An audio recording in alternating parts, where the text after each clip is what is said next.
बात बहुत पुरानी है। उत्तर भारत के एक छोटे से गांव का नाम था रामपुर। ये गांव पहाड़ियों के बीच बसा हुआ था और वहां की मिट्टी बहुत उपजाऊ थी। गांव के लोग खेती बाड़ी पर निर्भर थे और बड़ी मेहनत से अपना जीवनयापन करते थे। हालांकि गांव के लोग गरीब थे, लेकिन उनके दिल में एक दूसरे के प्रति सम्मान और अपनापन भरा हुआ था। गांव के हर व्यक्ति का एक दूसरे से अटूट संबंध था। गांव के बीचों बीच एक बड़ा तालाब था, जिसका पानी गांव के हर परिवार की जरूरतें पूरी करता था। चाहे वह खेतों को सींचने की बात हो या पशुओं के लिए पानी की व्यवस्था, तालाब से ही सबका काम चलता था। सालों से ये तालाब गांव का जीवन स्रोत बना हुआ था। रामपुर के लोग बहुत ही साधारण और खुशहाल जीवन जीते थे। हर दिन सूरज के निकलते ही गांव के लोग अपने अपने खेतों की ओर निकल जाते थे। महिलाएं घर पर रहकर खाना बनाती, बच्चे गांव के मैदान में खेलते और बुजुर्ग लोग पेड़ की छांव में बैठकर अपनी पुरानी कहानियां सुनाया करते थे। इस तरह गांव में हर दिन हंसी खुशी बीतता था। गांव का मुखिया धर्मपाल एक समझदार और न्यायप्रिय व्यक्ति था।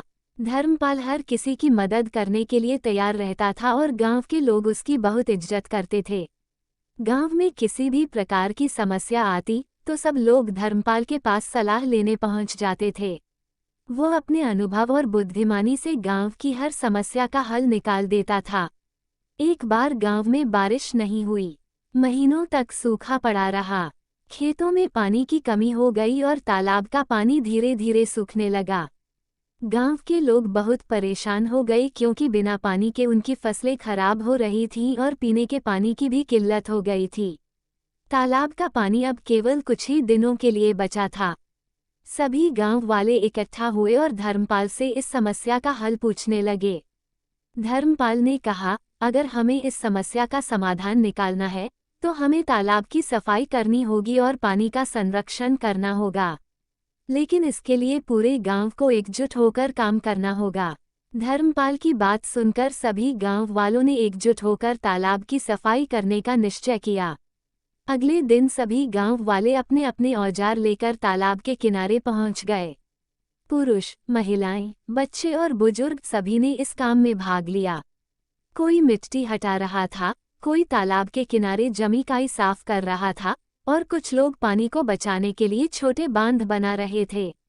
गांव के लोग दिन रात मेहनत करते रहे। कुछ दिनों के बाद तालाब पूरी तरह से साफ हो गया और उसमें बारिश का पानी जमा होने के लिए जगह बन गई। सभी लोग बहुत खुश थे, क्योंकि अब उन्हें उम्मीद थी कि अगर बारिश हुई तो तालाब में पर्याप्त पानी जमा हो जाएगा। तालाब की सफाई के बाद भी बारिश नहीं हुई।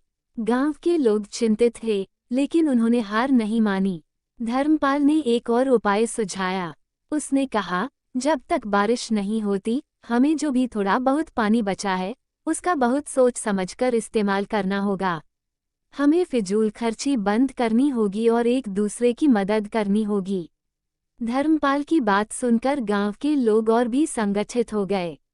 उन्होंने आपस में मिलकर पानी का बंटवारा किया और सुनिश्चित किया कि कोई भी परिवार बिना पानी के न रहे। हर घर ने पानी का संरक्षण शुरू किया। फसलों के लिए भी कम से कम पानी का इस्तेमाल किया जाने लगा। गांव वालों ने मिलकर यह प्रण लिया कि वे एक दूसरे की मदद करेंगे और जब तक बारिश नहीं होती तब तक पानी का सही तरीके से उपयोग करेंगे। इसी बीच एक दिन गांव में एक अजनबी आया। वह बहुत थका और भूखा था। उसका नाम मोहन था और वह किसी दूसरे गांव से पानी की तलाश में रामपुर आया था। मोहन ने गांव के लोगों से मदद की गुहार लगाई। उसने बताया कि उसका गांव पूरी तरह से सूख चुका है और वहां के लोग पानी की एक एक बूंद के लिए तरस रहे हैं। रामपुर के लोग खुद पानी की कमी से जूझ रहे थे, लेकिन उन्होंने मोहन को निराश नहीं किया। धर्मपाल ने गांव वालों से कहा, हमें कभी किसी जरूरतमंद को खाली हाथ नहीं लौटाना चाहिए। चाहे हमारी स्थिति कितनी भी कठिन क्यों न हो, दूसरों की मदद करना हमारी नैतिक जिम्मेदारी है। गांव वालों ने मिलकर मोहन को पानी दिया और उसे खाना खिलाया। मोहन बहुत भावुक हो गया और उसने गांव वालों का धन्यवाद किया।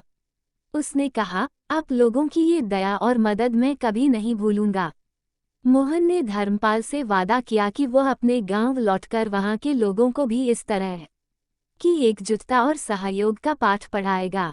दिन बीतते गए और पानी की किल्लत और बढ़ती गई, लेकिन रामपुर के लोग अब भी एकजुट थे। वे एक दूसरे का साथ देते रहे और पानी का सावधानी से उपयोग करते रहे। वे हर रोज आसमान की ओर देखते थे, लेकिन बारिश के कोई आसार नहीं दिख रहे थे। एक दिन अचानक आसमान में बादल गिरने लगे। गांव के लोग उत्साहित हो गए। उन्होंने सोचा कि शायद आज बारिश होगी। सभी लोग मंदिर में इकट्ठा हुए और भगवान से बारिश की प्रार्थना करने लगे। उनकी मेहनत और एकता ने जैसे चमत्कार कर दिया हो। थोड़ी ही देर में बादल गरजने लगे और मूसलधार बारिश शुरू हो गई। गांव के लोग खुशी से झूम उठे। तालाब भरने लगा और खेतों में पानी बहने लगा। सबने एक दूसरे को गले लगाया और इस जीत का जश्न मनाया। धर्मपाल ने सभी गांव वालों की मेहनत और एकता की सराहना की और कहा, हमने अपनी एकता और मेहनत से इस कठिन समय का सामना किया है। ये हमारी एकजुटता की जीत है। रामपुर के लोगों ने उस दिन एक बहुत बड़ी सीख ली। उन्होंने समझा कि चाहे परिस्थिति कितनी भी कठिन क्यों न हो, अगर हम एकजुट होकर काम करें और एक दूसरे की मदद करें, तो हम किसी भी मुश्किल का सामना कर सकते हैं। गांव वालों ने ये भी सीखा कि कभी किसी जरूरतमंद को निराश नहीं करना चाहिए, क्योंकि हमारी छोटी सी मदद किसी की जिंदगी बदल सकती है। इस घटना के बाद रामपुर गांव और भी मजबूत और खुशहाल बन गया। गांव के लोग अब पहले से ज्यादा संगठित और सहयोगी हो गए। उन्होंने हर साल तालाब की सफाई करने और पानी का संरक्षण करने का प्रण लिया। उन्होंने ये भी तय किया कि वे हमेशा एक दूसरे की मदद करेंगे और कभी किसी को अकेला नहीं छोड़ेंगे। रामपुर की यह कहानी आज भी लोगों को याद दिलाती है कि एकता और सहयोग से बड़ी समस्याओं का समाधान हो सकता है। जब हम मिलकर काम करते हैं और एक दूसरे की परवाह करते हैं, तो हम किसी भी कठिनाई को हरा सकते हैं। ये कहानी हमें सिखाती है कि मुश्किल समय में एकजुट रहना ही हमारी सबसे बड़ी ताकत होती है।